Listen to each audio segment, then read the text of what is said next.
your daily Philadelphia Eagles podcast. Part of the Locked On Podcast Network, your team every day.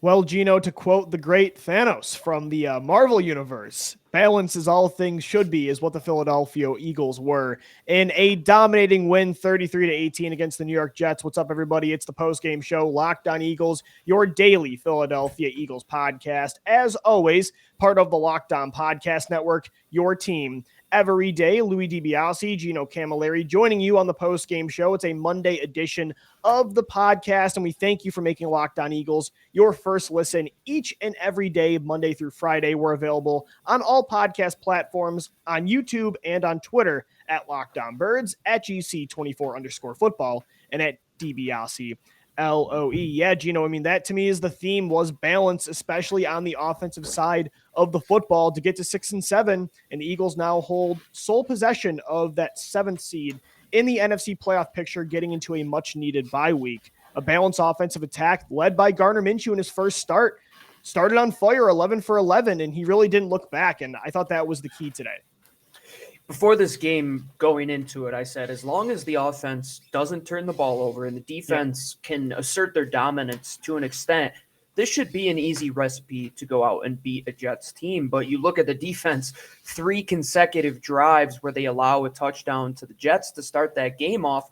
But the Eagles didn't start off slow on offense. They were right there with them, going toe-to-toe. Hats off to Gardner Minshew, and Lane Johnson just said in his press conference that they only found out Friday or Saturday that Gardner was going to start. Hats off to everybody in that offensive room to get Gardner ready to go, and you have to give it hats off to Jalen Hurts, who was probably there helping him out, what he sees in the offense week to week. And I think the biggest winner right now should be Jalen Hurts. And I know people are going to talk about a quarterback controversy. That's what they do in Philadelphia. Everybody outside of Philadelphia had to make their funny jokes about it, but we know the reality of it and that it's going to happen. But that room now has another set of eyes and what that offense could be, and a little bit of teach tape that hopefully Jalen could sit back and see from a 30,000-foot view.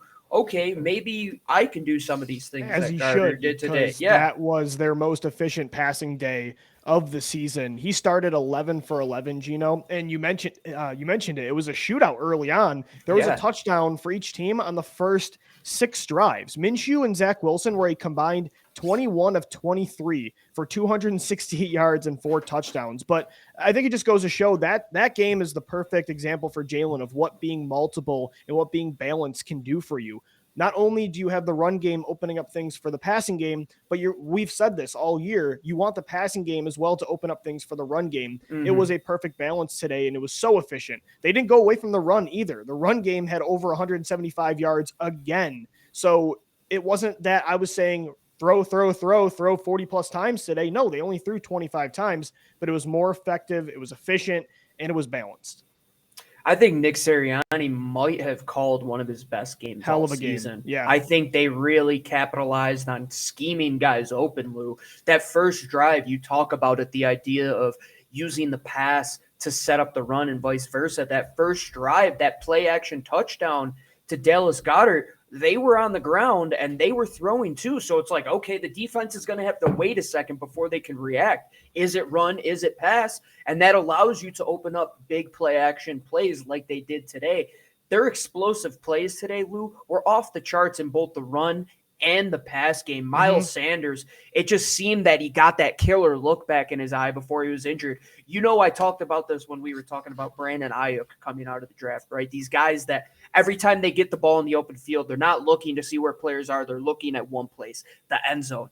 I think Miles Sanders today, there were 2 or 3 times where if he just made that last man miss, there were just players in his way, and his eyes were in the end zone. Yeah, and not just him too, Lou. Kenny G scores that run on the ground. He's a very good runner in the end zone between the tackles, which they should look to utilize more and more, especially with Miles Sanders, who kind of in that area still has to figure out to get north-south. But today, Lou, I think he did a good job getting north-south in the pass game. Dallas Goedert was alive. because Watkins was alive. Devontae Smith comes up with a couple big plays. It was just very, very balanced on all fronts. Nobody really had to take the burden of being the one guy to win this game. It was a collective effort. I mean, yeah, Gardner played fantastic, but he wasn't the sole reason this offense won. No, Still rushed for 175 yards on the ground. Right. Offensive line dominated. The pass catchers got open. And then the defense, after those first rough few drives, blanked the Jets for nearly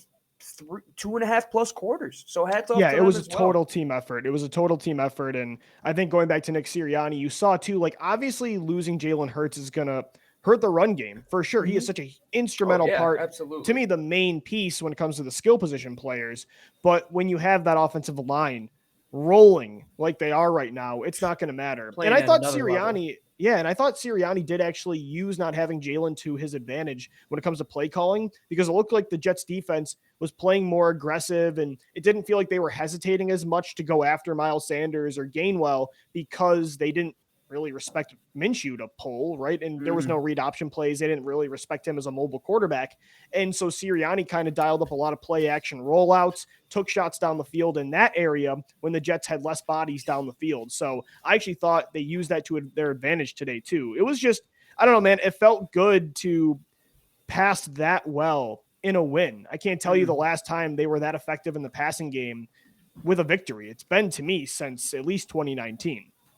Yeah, and let's put this out there. Those people that say, quote unquote, it's just the Jets. Yeah, it was just the Giants last week, and the Eagles got manhandled. I wanted to see this game that Minshew had from Jalen Hurts last week. Yeah, absolutely. And that's one of the areas where I think you can have that give and take with the young quarterback be like Jalen. Like, obviously, you were going to play today if you were healthy. But we see what a guy like Gardner, who has had time and tape out there for teams to study, and how he reacts. I think he did a good job understanding the pocket, maneuvering the pocket, keeping his eyes downfield, an area where Jalen definitely can improve on, anticipating guys open in the throwing game, especially on that play action. Dallas Goedert didn't even turn his head around, and that ball was already out of Gardner Minshew's hands. That's a big-time play.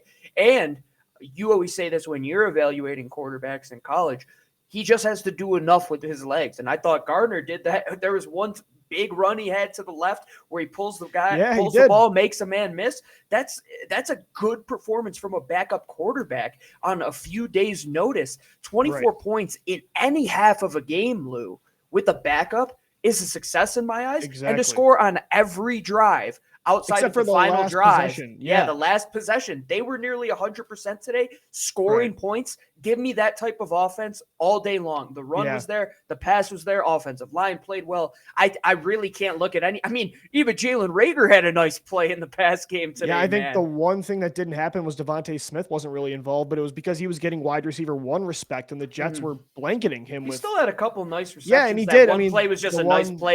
The Heisman stiff arm. Yeah, I mean, so Devontae Smith did have a couple nice plays. And, going back to quarterback real quick before we take a break and talk about the defense, Gardner Minshew, it's not that he's more talented than Jalen Hurts. It's not like today he just went completely off.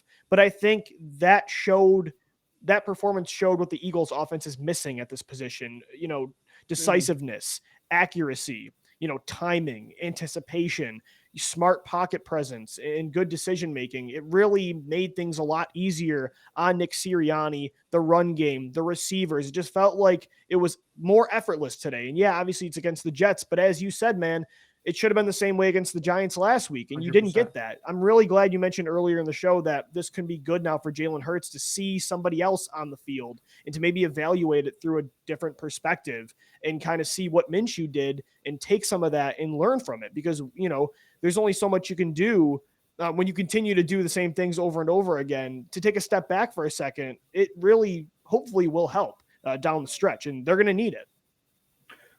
Number one, the Eagles yet again have one of the probably top 5 backup quarterbacks in football. I mean, this has just been a consistent theme for them for now 2 decades. It's something they're going to continue to do, because even a game like this, Lou, where you look at the Saints you played a couple weeks ago, right? They're trying to figure out what the heck they're going to do at quarterback when their number one guy goes down. Yeah. We're looking – I was excited to see Gardner play today, because even if he doesn't go out there and get a win, I thought he would do enough and play well. But now you see that, this guy can actually win a game for you, win a couple games for you. So I'm happy with that. And two, Lou, yes, it is good to have that because Gardner has started games in this league. I mean, he was one of the more successful Jacksonville quarterbacks of the last couple of years when it comes to win-loss record. He did a fine job with what he had. And now just those weapons that he has in this offense alone, Lou, you could see how much he was loving throwing to Dallas Goedert early on. He never had a guy like that down in Jacksonville. He never had a receiver the caliber of Devontae Smith.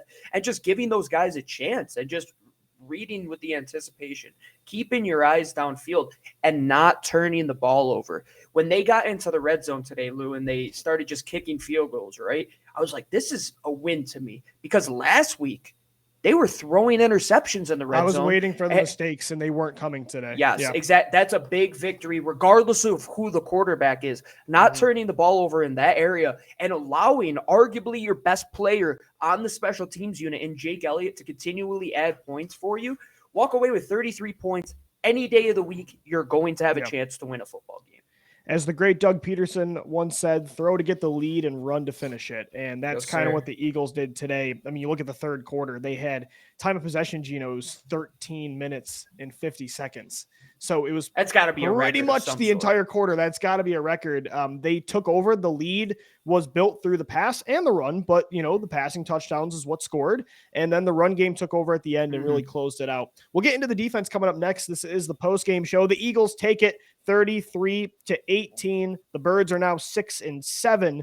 And they have never lost to the New York Jets in franchise history, now 12-12 all time. Louis DiBiase, Gino Camilleri joining you. And guys, today's episode of Locked On Eagles is brought to you by DirecTV Stream. Does this sound familiar? It might have today. You've got one device that lets you catch the game live, another that lets you stream your favorite shows. You're watching sports highlights on your phone, and you've got your neighbor's best friends log in for the good stuff. Well, I want to tell you about a simple way to get all that entertainment you love without the hassle, and a great way to finally get your TV together. It's called DirecTV Stream, and it brings your live TV and on-demand favorites together like never before, so you can watch your favorite sports, movies, and shows all in one place. That means no more juggling remotes and no need to buy another device ever again. And the best part, there's no annual contract. So get rid of the clutter and the confusion and get your TV together with DirecTV Stream. You can learn more at directtv.com. That's directtv.com.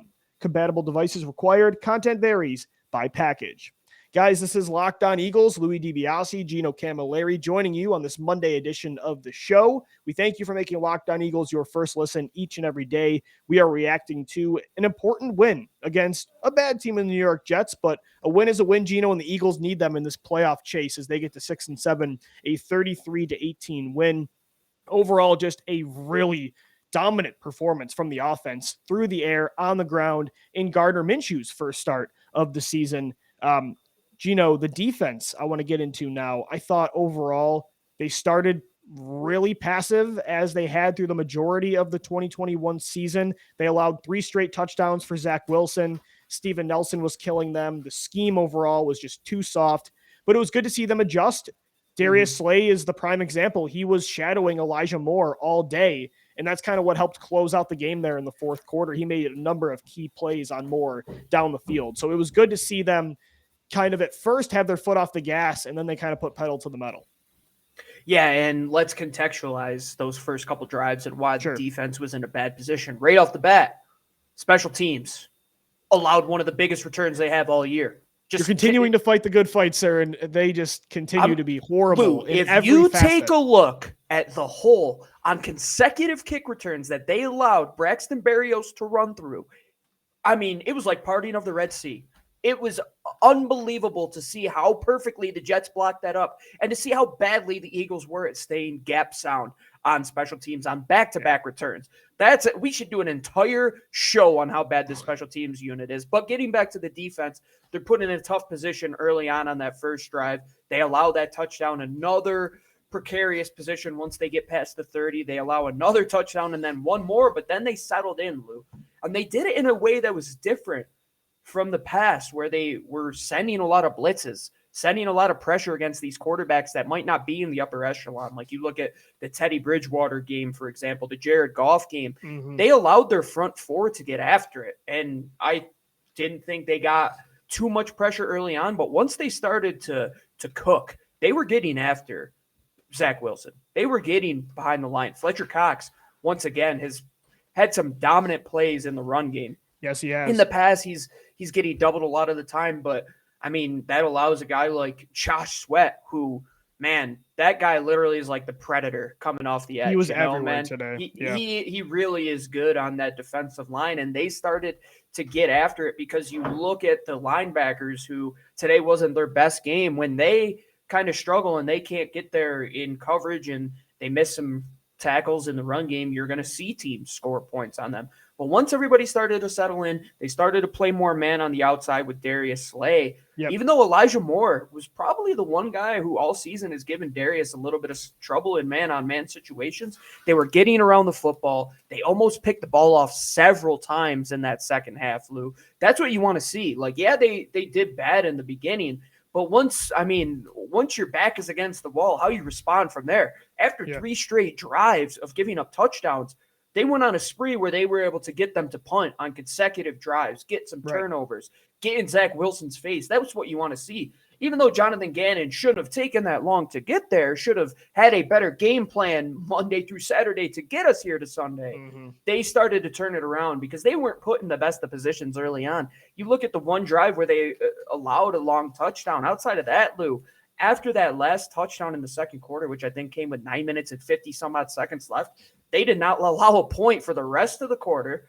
The Eagles offense held the ball forever in the third, and then they blanked him in the fourth quarter when it mattered. So that's what it matters, is what happens when you make those in-game tweaks. I know it could be tough to do that in a game, but it seems that they have now done that over consecutive weeks, because last week, allowing the Giants to score 13 points, this week, allowing the Jets to score 18, holding a team under 20 points. Well, you score 30-plus, like that's how you're going to win. It's a recipe for success, for sure. It was good to see the strength of this team kind of carry them, and it was the defensive line. Fletcher Cox, since he called out Jonathan Gannon, since that Lions game has been a nightmare for opposing interior offensive lines. He looks as good as I've seen him since the stretch run of the playoffs in 2018, to be honest with you. I mean, that's how good he has looked so far in the course of all of November and now into December. But it wasn't just him, Gino. Like you mentioned, Josh Sweat, he had a sack and a half today. Javon Hargrave, I don't like that they didn't give him that full sack at the end.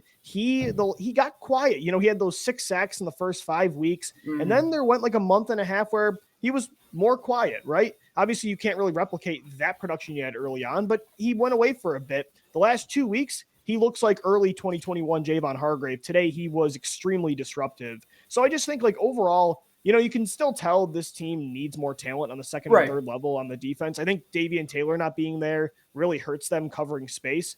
But when you have a defensive line like that, that's going to consistently get to the quarterback, it's going to help mask a lot of issues, as it really has for a long time. I absolutely agree. And then once the front starts to get there, then it allows the coverage to get into place, and vice versa. I thought the coverage did a much better job. I really think, Lou, that they finally have like that high flying, like we're going to hit you hard on the back end mentality. They were laying the boom today, man. Anthony Harris had a big hit. Rodney McLeod. Tevin Coleman didn't know where he was when he got up after that Harris hit. No, I really think that they're playing that like smash mouth style football again, which is what you want to do here in Philadelphia. Like that's the mentality that the city brings, like that blue collar, bend, don't break. Everybody around the ball is going to tackle. And I think everybody did a good job. Marcus Epps today could be one of the unsung heroes of this team, man. Yeah, especially when the secondary, the linebackers are allowing tons of yards in coverage. Singleton had a brutal day. But you see what happens when he has to play all those snaps. When he's in a rotational spot, he's fine. But once Davion is out, it makes things tougher for TJ He's a great Edwards. Third or fourth linebacker. Yeah. You just don't want him being an every down player. That really came to fruition today. I really think you saw that against the Jets of all teams, where Zach Wilson early on was able to kind of have his way in that intermediate area where he was getting it out fast. He was decisive. They were in those zone looks. And this team just looks lost in zone. Just let them fly around and play ball, bro. Like, that's what I want to see from start to finish every game. Just allow them to do what they did in that second half, because I thought they did a fine job at it. Yeah, you're going to give up a 12-yard play every now and then, but you're going to be around the ball. You're going to get interceptions. You're going to get pressures because the coverage is there. And that's how they've won games. And I don't know why they ever defer from that sort of recipe, even against good or bad teams. Yeah, I think it's because sometimes Jonathan Gannon feels like he doesn't have the personnel to be aggressive and he wants to play this soft zone, like just don't get killed with the personnel I have out there. But I honestly think you're right that this team and the way they're set up on defense right now is better to play more of an aggressive style, to play more instinctual football. That's why they've played such a way better product of defense over the last month and a half, because they switched that philosophy. And it frustrated me to see early in this game again, they finally play a decent arm again, and he kind of, put his foot off the gas. But they definitely did adjust, and I thought the defense overall did look really good at the end in this 33-18 win. Me and Gino, we're going to finish up the show coming up next. All week through the national media, because this is what Philadelphia does, and they're going to try to poke at it, and you're going to hear sports radio do it as well. Will there now suddenly be a quarterback controversy with Jalen Hurts and Gardner Minshew? It was a great performance from Minshew. Was it enough to get the Eagles thinking? We'll get into that coming up next, right here on Locked On Eagles. Well, while you're craving your quarterback controversy fix, you could also be craving something to fill your stomach. And you know what we always do here on the Locked On Eagles podcast? We are eating those Built Bars, and it is the holiday season. So grab a protein bar that tastes like a candy bar, one that you'd probably get in your stocking. They're filled with such great flavors, much more holiday flavors coming out too. They got decadent flavors covered in chocolate. They're low in calories, low in sugar, low in carbs, low in fat, and high in protein. And you get the best of both worlds, delicious and healthy. Tons of flavors. You like cherry, double chocolate, cookies and cream, peanut butter brownie, whatever, they got them for you. They're always coming out with their limited edition flavors as well. They give you fuel. It's like putting gas in the tank when you bust down the door at the mall, or if you're going on Amazon and shopping and you just need something to crave your hunger while you're doing a little shopping. Grab a Built Bar, and don't bring up the flavor of Built Bar at parties, because people are so passionate about the flavor that they go for. I love my mint brownie. People hate mint, and it really drives me insane. Yeah, one of the best flavors out there. Yeah, you're a weirdo. You like those sour beers. And because it's the season of peace and love, make sure that you're always with your family, and tell Santa that if you want to throw a few Built Bars in those stockings, go ahead. Dip your Built Bar into a hot cup of cocoa as well. Put some marshmallows in there with their puff flavored Built Bars, and go to built.com today using the promo code LOCKED15 to get 15% off your order of Built Bar. Guys, today's Locked On Eagles is also brought to you by betonline.ag. BetOnline has you covered all season, more props, odds, and lines than ever before as football season continues the march into the playoffs. BetOnline remains your number one spot for all the sports action this season. Head to their new updated desktop or mobile website to sign up today and receive your 50% off welcome bonus on your first deposit. Just use our promo code. It's Locked On, LOCKEDON, to receive your bonus from basketball to football to NHL, boxing, UFC, right to your favorite Vegas casino games. Don't wait to take advantage of all the amazing offers available for the 2021 season. BetOnline is the fastest and easiest way to bet on all your favorite sports. BetOnline, where the game starts. Guys, this is the post-game show. It's Locked On Eagles, your daily Philadelphia Eagles podcast. We thank you for making Locked On Eagles your first listen. Each and every day, the Eagles take it 33-18 over the New York Jets. The Birds head into the bye week now, 6-7. Right now, they're in control of the 7th seed. We'll see what happens if that holds tonight. Washington is playing the Las Vegas Raiders. They're currently up 7-0. So, by the time you're listening, we'll see what happens there with that.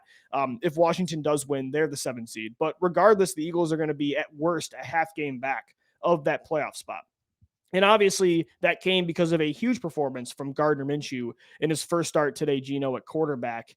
And so this is what Philadelphia does, right? I think there's going to be a quarterback controversy through the media. It's going to be talked about because the Eagles this is crazy. I talked about it before the game started, but since 2003, the Eagles have had their starting quarterback play in all 16 regular season games 3 times. It was Donovan McNabb in 2008.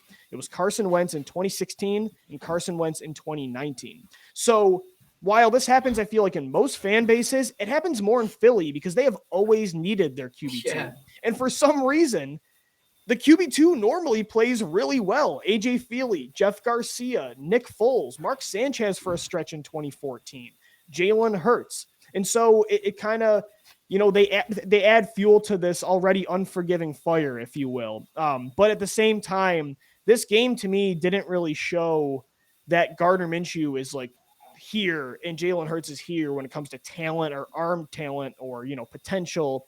Jalen Hurts to me still gives you the best chance to win this year. And Gardner Minshew has no chance of being the long-term QB1. So I just don't see the incentive with running it back with Minshew in 2 weeks. I think Hurts' ankle will be ready to go, and I think you go back. Although I want to see him do a lot of what Minshew did today, I'm not sticking with Gardner. Yeah, I believe that was a big thing because we talk about this Washington game. I mean, if they beat the Raiders, that game in 2 weeks could be for a playoff spot, and very, very much so will with the last two contests. 2 of the last 4 games coming against Washington, all of those games coming against your division. You could have, if they were to have lost today, which would have been a whole different issue, and I'm glad we are where we are right now compared to that discussion. But you got through this game today. You're 6-7. The bye week after playing 16 weeks, 3 preseason, 13 regular season games. These guys, their bodies are getting broken down. Jalen Hurts, that type of player where he does use his legs. I don't even want to risk it because you saw Miles Sanders today re-aggravate that injury. That could be a big thing. Jason Kelce, same thing, re-aggravates that knee injury that he's had. You don't want to be in that situation with your quarterback. But you're right, Lou. This is a necessity.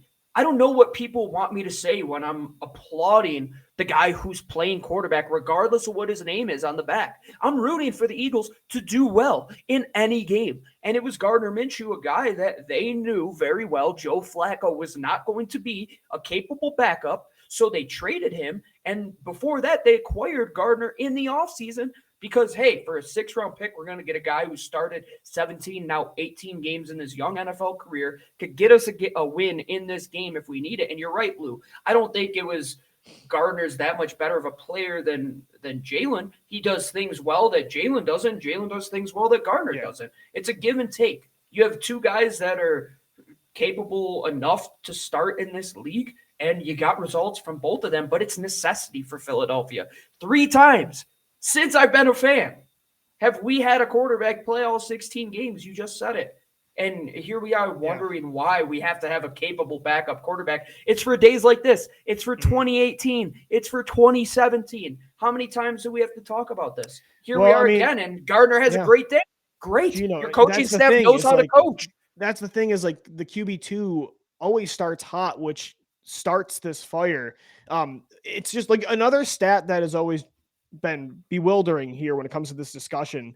In playoff seasons since 2010, the guy that starts under center for the Eagles week 1 has never taken that last snap to end the season with that last playoff game. So they have needed this guy. They've invested a lot of resources in it, maybe sometimes too much in the sense of taking Jalen Hurts, but they've needed it, and Minshew stepped up today. Again, I don't really think he did anything today that was like clear and obvious. Okay, yeah, he needs to be the guy moving forward. I want that accuracy. I want that decisiveness and that patience in the pocket to go into Hurts because Jalen Hurts is clearly a more talented player. Even as a passer, like the ball comes out pretty slow out of Minshew's hands. Like you can tell he doesn't have much zip on the ball either. I just want to see some of those traits go into Hurts. But Hurts still, even the player he was before this injury, still to me gives you the better chance against Washington, against New York again, and against Dallas to eventually make the postseason. So I don't think there's a quarterback controversy. Gino really doesn't either, but just proceed with caution. Eagles fans, you guys know the national media is going to exploit this. Sports radio is going to do it, but I don't think there's going to be a controversy. I think you should expect Jalen Hurts to start in 2 weeks. I think that if there was going to be a controversy, it might have been if Hurts were to have started today, right? Like with the threat of Gardner Minshew starting, he's like, no, I'm playing. No, we knew what the recipe was. I mean, you're playing the Jets. You knew that even 75% of a good game from Gardner Minshew gets you this win. And I think he played a 95% flawless game today. And quote unquote, just the Jets. Yeah, ask the Titans about that. They're missing out on the first seed in the AFC because they lost to the Jets. Yeah. Good teams, or teams that are supposed to be good, win games like this. And Lou, this stretch that we're going to go on, we're going to find out if this is that team. They're a good enough team. Fun. It starts right here, brother. Yeah, hey, I mean, I don't know if they're going to make the playoffs, Gino, but it was cool to see after that game the Eagles not in the hunt in that playoff graphic, but see them back in a spot. Right now they're holding on to the 7 seed, and maybe by the time you're listening, Washington did get a win and they have the 7 spot. But the Eagles, with just how many games to go now? What, 4? 4 games left, man. 4 more games to go, brother. They kind of control their destiny when it comes to a playoff spot. So at least we get a fun playoff run here down the stretch. And we got you covered on Locked On Eagles Monday through Friday, all throughout the week for this stretch run, including with the bye week, guys. We're still Monday through Friday. Make sure you subscribe to wherever you get the podcast and on YouTube, on Twitter as well, at Locked On Birds, at DiBiase, LOE, and at GC24_football. Thanks for making Locked On Eagles your first listen each and every day. This has been the post-game show.